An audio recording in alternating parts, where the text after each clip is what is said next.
News अनकटच्या prime time मध्ये आपलं स्वागत करतेय। बातमीपत्रात सविस्तर बातम्यांचा आढावा घेणारच आहोत, पण त्याआधी नजर टाकूयात महत्त्वाच्या हेडलाईन्सवर। जरांगेंची शेतकऱ्यांना सरसकट नुकसान भरपाईची मागणी रास्त। सध्याच्या सरकारने सरसकट नुकसान भरपाई दिली पाहिजे, राजेश टोपे यांची मागणी। समरजित सिंग घाटगेंनी घेतली शिवसेना ठाकरे पक्षाच्या पदाधिकाऱ्यांची भेट। ते विजयाचा गुलाल घेऊनच मातोश्रीवर जाणार, शिवसेना ठाकरे पक्षाचे उपनेते संजय पवार यांचा विश्वास। मुंबई गोवा महामार्गावर आजपासून तिसऱ्या डोळ्याची नजर। 7 वरिष्ठ, 53 पोलीस अधिकारी आणि 293 कर्मचारी तैनात। आणि छत्रपती संभाजी महाराजांचा पुतळा उभारण्यात यावा, यासाठी संभाजी ब्रिगेडचं पुण्यात आंदोलन। आता पाहूयात सविस्तर वृत्त। मनोज जरांगे यांची शेतकऱ्यांना सरसकट नुकसान भरपाईची मागणी रास्त असल्याची प्रतिक्रिया माजी मंत्री आमदार राजेश टोपे यांनी दिली आहे। सरकारने पंचनामे करण्यात वेळ घालवू नये असं म्हणत, जर 8 दिवसांच्या आत शेतकऱ्यांच्या खात्यात नुकसान भरपाईचे पैसे आले नाहीत तर जरांगे पाटलांच्या सोबत शेतकरी रस्त्यावर उतरतील। आम्ही महाविकास आघाडी त्याला खंबीर पाठिंबा देऊ, अशी ही प्रतिक्रिया टोपे यांनी दिली आहे। माननीय मनोज जरांगे पाटील यांनी सुद्धा या स्वरूपाची जी मागणी केलेली ती अत्यंत रास्त आहे आणि त्यामुळं त्यांनी सुद्धा शेतकऱ्यांच्या हिताच्या दृष्टिकोनातून केलेल्या मागणीला सरकारने ताबडतोबीनं सकारात्मक दृष्टिकोनातून सगळी नुकसान भरपाई देण्याच्या बाबतीतले पावलं टाकले पाहिजेत। 4-8 दिवसाच्या आत सगळ्या खात्यांमध्ये पैसे आलेच पाहिजेत, तरच आम्ही स्वस्त या ठिकाणी बसणार आहोत। राष्ट्रवादी शरद पवार पक्षात प्रवेश केल्यानंतर समरजित घाटगेंनी कोल्हापूर जिल्ह्यातील महाविकास आघाडीच्या नेत्यांची भेट घेण्यास सुरुवात केली आहे। दरम्यान आज समरजित घाटगेंनी शिवसेना ठाकरे पक्षाचे उपनेते संजय पवार यांच्यासह कागल मतदारसंघातील पदाधिकाऱ्यांची देखील भेट घेतली आहे। यावेळी मान्यवरांच्या हस्ते समरजित घाटगेंचं जंगी स्वागत करण्यात आलं। यावेळी महाविकास आघाडीला कागल मतदारसंघात समरजित घाटगे यांच्या रूपाने सुसंस्कृत आणि उच्च शिक्षित उमेदवार मिळालाय, त्यामुळे घाटगेंच्या विजयासाठी जीवाचं रान करूयात आणि त्यांच्या विजयाचा गुलाल घेऊनच मातोश्रीवर जाऊयात, असं आवाहन शिवसेना ठाकरे पक्षाचे उपनेते संजय पवार यांनी केलंय। आज एकच करायचं आपल्याला की राजेना आपण शिवसेना उद्धव बाळासाहेब ठाकरेचा प्रत्येक पदाधिकारी, प्रत्येक शिवसैनिक ताकदीनं प्रामाणिकपणे आपण लढून त्याला विजय करायचा आणि मातोश्रीवर घेऊन जायचं की साहेब तुम्ही दिलेला आदेश आम्ही पाळलाय आणि मातोश्रीवर आम्ही आमदार आमचे कागदाची घेऊन आलेलो आहे। तुम्ही तर सगळे आलात, याबद्दल सर्वच महिला। गणेश चतुर्थीच्या पावन दिवशी शिवसेना शाखेतर्फे सर्व भाविकांना शुभेच्छा देण्यात आल्या। यावेळी उपतालुका प्रमुख सुनील देशमुख यांनी महाड पोलादपूर माणगावचे कार्यसम्राट आमदार भरत गोगावले यांना महाराष्ट्र शासनाच्या संसद पटू पुरस्काराने सन्मानित करण्यात आल्याची आनंदाची बातमी दिली। त्यासोबतच आमदार गोगावले यांच्या पुरस्कारामुळे त्यांच्या सर्व कार्यकर्त्यांना अभिमान आहे। आगामी विधानसभा निवडणुकीत आमदार गोगावले चौकार मारतील अशी आशा त्यांनी व्यक्त केली आहे। मी सरपंच ग्रामपंचायत कामडेतर्फे बिरवाडी सुनील खंडेराव देशमुख येणाऱ्या 7 तारखेला गणेश उत्सवाला सुरुवात होत आहे आणि त्या निमित्ताने या तालुक्याचा मी शिवसेनेचा उपतालुका प्रमुख, या ग्रामपंचायत सरपंच या नात्याने सर्व गणेश भक्तांना मी हार्दिक शुभेच्छा देतो। कालच आम्हाला आनंदाची एक बातमी कानावरती आली की आमचे लाडके आमदार आदरणीय भरतजी गोगावले साहेब यांना महाराष्ट्र राज्य संसद रत्न असा पुरस्कार जाहीर झाला आणि तो मला वाटतं राष्ट्रपतींच्या हस्ते तो देण्यात येणार आहे। फार आम्ही आनंदी आहोत। आनंदी असताना आता 2च महिन्यांनी इलेक्शन येणार आहे आणि त्याच्यामध्ये त्यांचा आम्ही सर्व मिळून चौकार मारू आणि त्यांना आमदार म्हणून परत संसदेमध्ये पाठवू। पण आमची सगळ्यांची एकच इच्छा आहे की त्यांनी या जिल्ह्याचे पालकमंत्री व्हावं, असेच मी गणेश चरणी प्रार्थना करतो आणि मी इथे थांबतो। जय हिंद, जय महाराष्ट्र।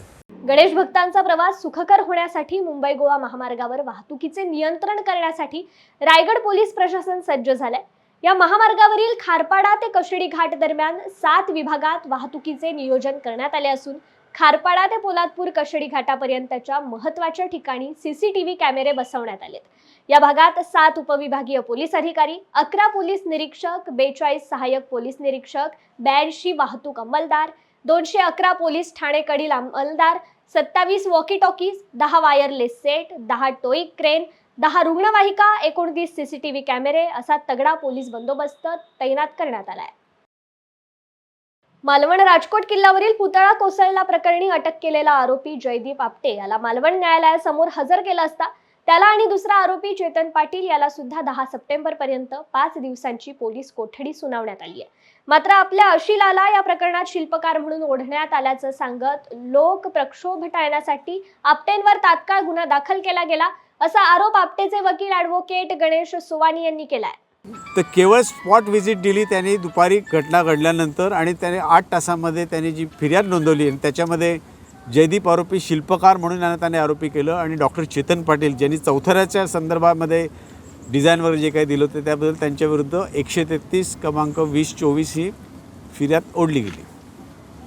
तथापि याच्यामध्ये जी काही कलमं ओढलेली जी आहेत ती जी कलमं नवीन BNSच्या तरतुदीनुसार की जुन्या भारतीय IPCनुसार बोलायचं झालं तर त्याच्यात अटेम्प्ट टू कमिट मर्डर 307 जुना जो आहे किंवा 336 338 ही शारीरिक इजाच्या संदर्भामधली जी काही कलम आहे ती ह्याच्यामध्ये ओढलेली आहे.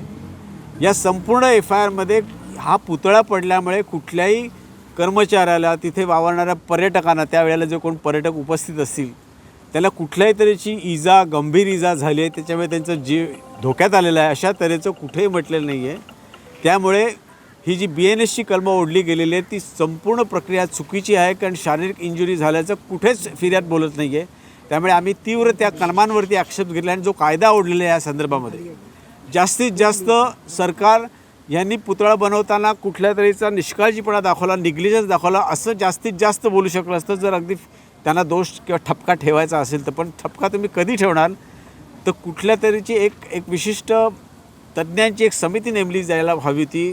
त्या समितीने सर्व ते जे काही पुतळ्यांचे अवशेष पडले ते एकत्र करून त्याचं संशोधन करून अहवाल केल्यानंतर जर त्यांनी ठपका ठेवला असता की जयदीप आपटे यांनी जो काही पुतळा बनवला त्यात काही दोष होते काही त्रुटी होत्या वगैरे वगैरे. त्यामुळे तज्ज्ञांचा अहवाल न येता घिसडगायने 10 तासामध्ये फिर्याद ओढली जाते. हे केवळ जो काही जनतेचा जो क्षोभ झाला तो शांत करण्यासाठी फिर्याद दिली गेली असं आमचं प्रामाणिकपणे मत आहे. पुण्यातील जंगली महाराज रोडवरील संभाजी पार्क इथे छत्रपती संभाजी महाराजांचा पुतळा उभारण्यात यावा यासाठी संभाजी ब्रिगेडच्या वतीने महानगरपालिकेसमोर आंदोलन करण्यात आले. ब्रिगेडकडून महानगरपालिका आयुक्तांना निवेदन देत लवकरात लवकर हा पुतळा उभारण्यात यावा अशी मागणी करण्यात आली आहे. यावेळी संभाजी ब्रिगेडचे पुणे शहराध्यक्ष अविनाश मोहिते पाटील यांनी माध्यमांशी संवाद साधत पुणे महानगरपालिकेला अल्टिमेटम देत आंदोलनाचा इशारा दिलाय. सर्वांना जय जिजाऊ. संभाजी उद्यान पुणे या ठिकाणी जो पुतळ्याचं चौथऱ्याचं काम चालू आहे त्या ठिकाणी अनेक दिवसापासून चौथरा चालू आहे आणि काम चालू आहे. संभाजी उद्यान नाव संभाजी उद्यानाचं पुतळे अनेकांचे पुतळे होते. मागील काळात आमच्या काही सहकाऱ्यांनी त्यांचा पुतळा काढण्याचं काम केलं होतं. त्यानंतर खऱ्या अर्थाने ह्या कामाला योग आला. योग आल्यानंतर संभाजी महाराजांचा पुतळा तयार आहे आज या ठिकाणी त्या कारागिराकडे. परंतु अनिल देशमुख आमदार अनिल भोसले यांच्या फंडातून हा पुतळा झाला सांगितलं गेलं. त्यांच्या मागील काळात काय तुरुंगवास असल्यामुळे पुतळा बसवता येत नाही असे सांगितलं गेलं. परंतु अनेक दिवसापासून हा प्रश्न प्रलंबित ठेवला आहे. आत्ताच आमचं 23 ऑगस्ट रोजी पुण्यात आदेश झालं. या दिवशी आम्ही इच्छा दिला होता पालिकेला की आपण हा पुतळा बसवा तात्काळ नाही बसवा आम्ही आंदोलन करू. तर तरी देखील अजून काही दिवस लोटून सुद्धा यांनी जाणीवपूर्वक हा पुतळा बसवला नाही. आणि आता नुकताच जे मालवण या ठिकाणी जो प्रकार घडला आहे शिवस्मारकाचा त्या ठिकाणचं स्मारक जे पडले त्याची पुनरावृत्ती पुण्यामध्ये होऊ नये या दृष्टिकोनातून आम्ही ह्या आज आयुक्तांना बोसाहेबांना सांगितलं की हा जो स्मारकाचा पुतळा तयार केला आहे महाराजांचा तो आम्हाला पाहण्याची रितसर परवानगी मिळावी. आम्ही देखील इतिहास प्रेमी आहोत. अनेक चळवळीत काम करतोय. आम्हाला ते जडणघडण किंवा ते त्याचं संबंधित नॉलेज आहे काही गोष्टीचं.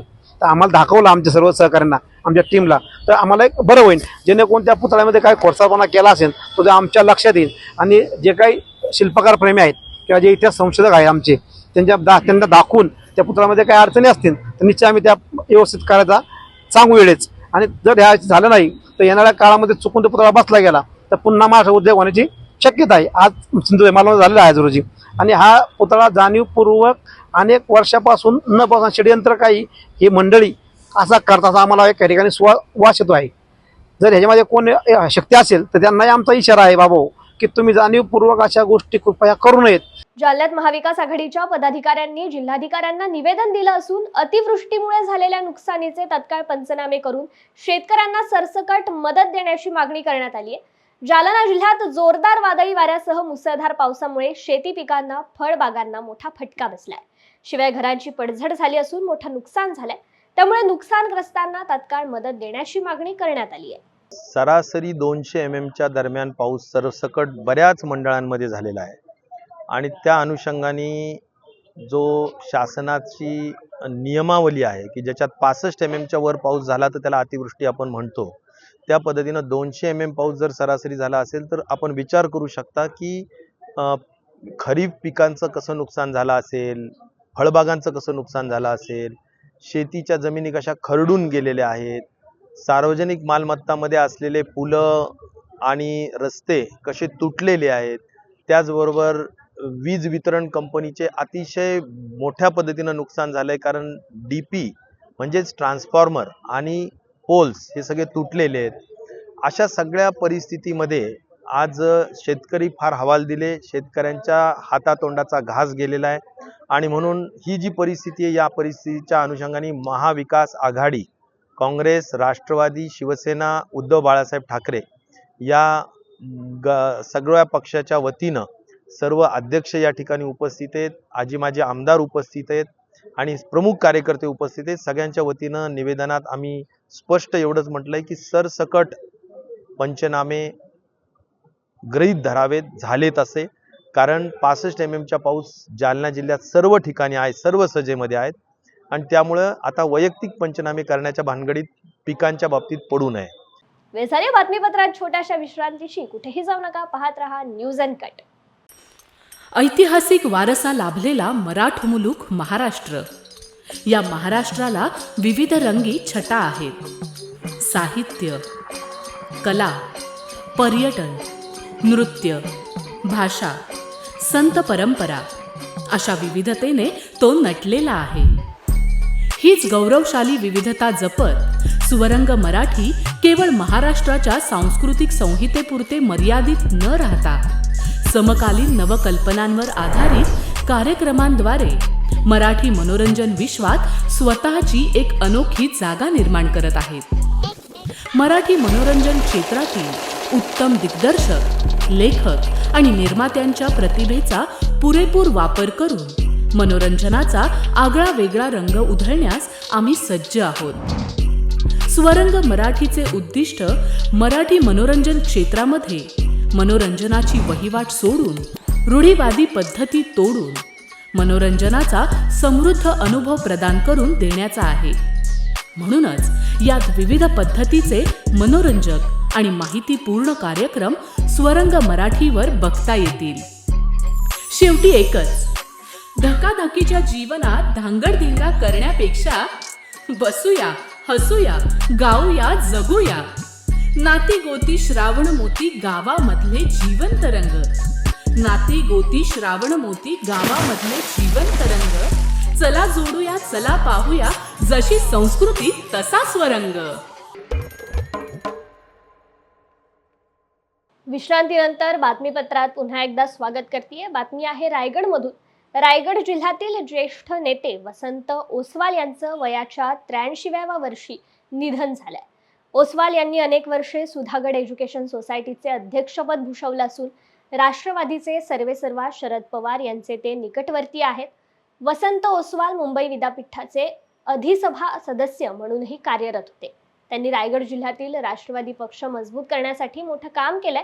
तसेच बहुजन समाजाच्या हितासाठीही त्यांचं योगदान असून वसंत ओसवाल यांच्या पार्थिवावर पाली सुधागड येथील स्मशानभूमीत उद्या अंत्यसंस्कार केले जाणार आहेत. महिलांवर होणाऱ्या अत्याचारांच्या निषेधार्थ पांढरकवडा येथे आक्रोश मोर्चा काढण्यात आलाय. यावेळी महिलांवर अन्याय अत्याचार करणाऱ्यांविरुद्ध कठोर कायदे करा, अशी प्रकरणे जलद गती न्यायालयात चालवा, महिलांची सुरक्षा करा या मागण्यांच्या घेऊन मोर्चा काढण्यात आला असून नारी विचार मंचाच्या अध्यक्षांनी मुंडन करत या घटनांचा निषेध नोंदवलाय. माझ्या बंधूंना मी विनंती करते की त्यांनी थोडा एक साईड व्हावं. कारण काही कारणास्तव जर कोणी इथे येण्याची हिंमत करीत नसेल तर त्यांच्यापर्यंत आमचा आवाज तर जाईल. ते बघू तर शकतात की कोणत्या निर्भय नारी आहे ज्या या आपल्या अत्याचाराविरुद्ध आज एवढ्या पावसात सुद्धा समोर आलेल्या आहेत. आज मी इथे बोलताना कोणती नेता किंवा कोणी कार्यकर्ता नाहीये, तर मी आज इथे बोलते एक स्त्री म्हणून, एक आई म्हणून आणि एक मैत्रीण म्हणून. या आधी सुद्धा खूप सारे आक्रोश मोर्चे, निषेध मोर्चे इथे झालेले आहेत, पण त्यामध्ये काय झालं हो, तुम्हाला आठवते का? थोडं आपल्या बोलण्याकडेही आपण लक्ष दिलं पाहिजे. जी घटना कलकत्ता म्हणा किंवा अन्य ठिकाणी झाली, त्या घटनेला रेकॉर्ड. आज पुण्यातील कोरेगाव पार्क इथे अखिल कोरेगाव पार्क कृती समितीच्या वतीने बुधराणी हॉस्पिटलच्या व्यवस्थापनाचा निषेध करत आंदोलन करण्यात आले. काही दिवसांपूर्वी प्रवीण मस्के नावाच्या रुग्णाचा बुधराणी हॉस्पिटल इथे पैशांअभावी उपचार न झाल्याने मृत्यू झाला. संबंधित रुग्णाला जीव गमवावा लागला असून बुधराणी हॉस्पिटलचे व्यवस्थापन लोकांची जातपात बघून उपचार करत असल्याचा गंभीर आरोप आंदोलनकर्त्यांनी केलाय. अखिल कोरेगाव पार्क कृती समितीच्या वतीने इंग्लॅक बुधराणी हॉस्पिटलच्या विरोधात बेधडक मोर्चाचे आयोजन आमच्या अखिल कोरेगाव पार्कचे अध्यक्ष सन्माननीय संतोष माटे यांच्या नेतृत्वाखाली हा मोर्चा निघाला आहे. वस्तुस्थिती अशी आहे की 20 ऑगस्टला 2024 रोजी आमच्यातला अतिशय गरीब माणूस की ज्याला एका वेळेची भाकर मिळणार नाही असा मस्के नावाचा रुग्ण इथल्या असलेल्या इंग्लॅक बुधराणी हॉस्पिटलमध्ये उपचारासाठी गेला असता त्या उपचाराच्या ठिकाणी प्राथमिक उपचार करण्याच्या ऐवजी त्याला केवळ अनामत रक्कम भरल्याशिवाय त्याच्यावर उपचार करता येणार नाही. त्याला अतिदक्षता कक्षेची गरज होती, पण केवळ अनामत रक्कमेमुळे तो देऊ शकला नाही आणि म्हणून त्याच्या बायकोने त्याच्या गळ्यातलं मंगळसूत्र गहाण ठेवून आणेपर्यंत त्याला उपचार दिला नाही आणि त्याचा मृत्यू झाला. या मृत्यूच्या कारणीशी इंग्लॅक बुधराणी हॉस्पिटल आहे आणि त्याचे व्यवस्थापक आहे आणि म्हणून त्याच्या विरोधात आज हा बेधडक मोर्चा आम्ही आयोजित केला आहे. खिशात रोकड न मिळाल्याने गुंडांनी तरुणाला मारहाण करून ऑनलाईन 6,000 रुपये पाठवायला लावले. ही घटना नागपूरच्या अजनीतील रहाटेनगर टोली इथे मंगळवारी रात्री घडली आहे. या प्रकरणी पोलिसांनी गुन्हा दाखल करून आरोपींना अटक केली आहे. एकनाथ मानकर, सुजल समन आणि राज नाडे अशी आरोपींची नावे असून त्यांनी बेलत रोडी येथील रहिवासी संकेत मेश्राम या तरुणाला लुटलं.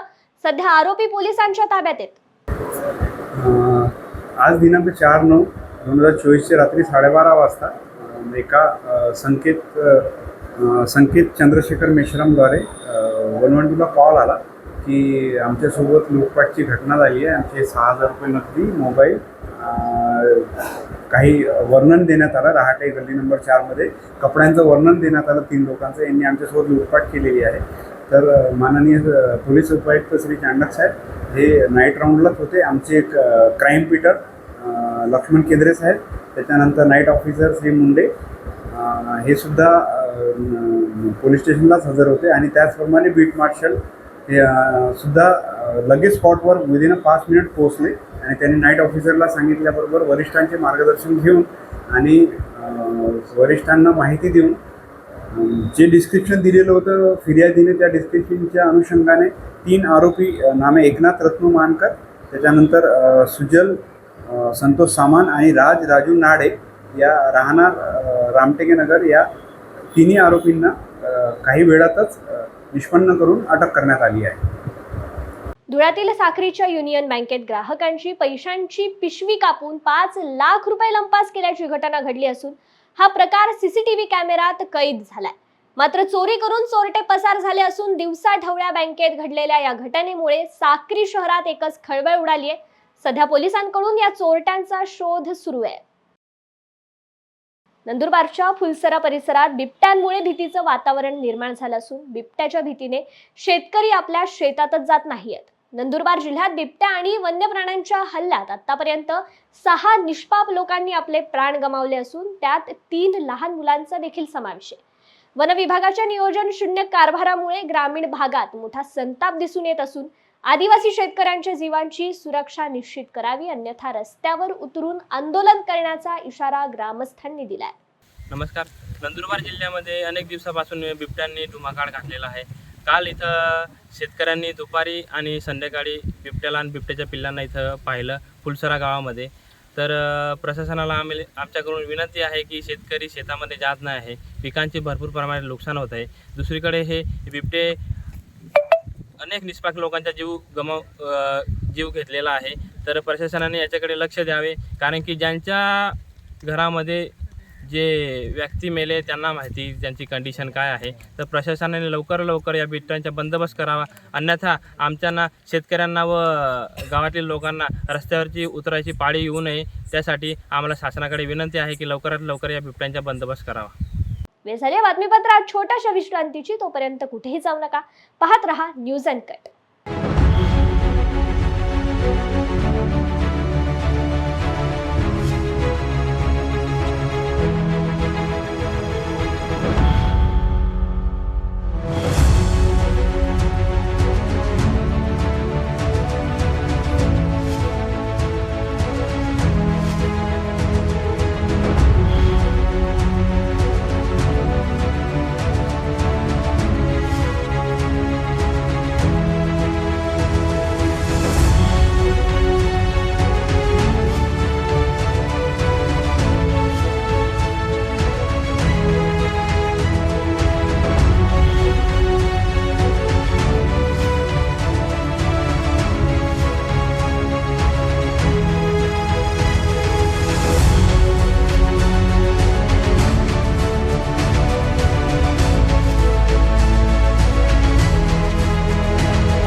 विश्रांतीनंतर बातमीपत्रात पुन्हा एकदा स्वागत करते. पाहूयात उर्वरित घडामोडी. एका बाजूला रुग्णाच्या मेंदूचं कठीण ऑपरेशन सुरू, तर दुसरीकडे तोच रुग्ण बासरी वाजवतोय. हे दृश्य कोल्हापुरातील सिद्धगिरी हॉस्पिटलमध्ये पाहायला मिळाले. रुग्णाच्या मेंदूतील संवेदनशील भागात जर गाठ असेल तर त्याची नियंत्रक शक्ती नष्ट होऊ शकते. अशा वेळी रुग्णाची शस्त्रक्रिया करताना रुग्णास जागं ठेवणं अत्यंत गरजेचं असतं.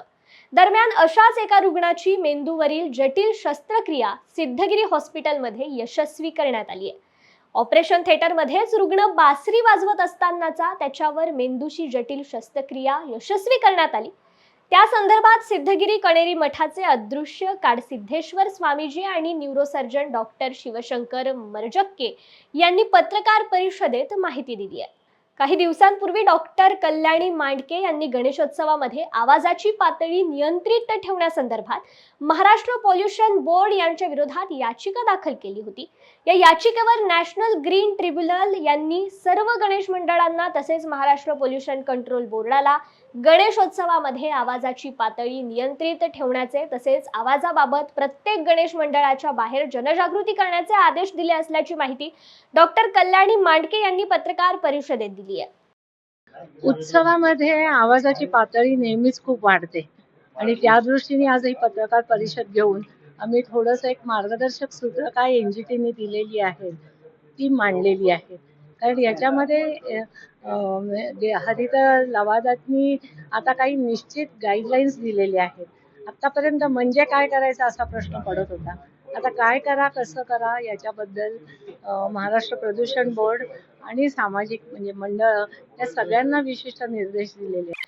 दरवर्षीप्रमाणे यंदाही नागपूरच्या राजाची आगमन मिरवणूक निघाली आहे. चित्रोळी ते बडकस चौकापर्यंत या बाप्पाची मिरवणूक काढण्यात आली असून नागपूरचा राजा शहरातील मानाचा गणपती आहे. यंदाचं हे 29वे वर्ष असून गणेश चतुर्थीच्या शुभ मुहूर्तावर विधिवत पूजन करून गणपती बाप्पा थाटात विराजमान होणार आहेत.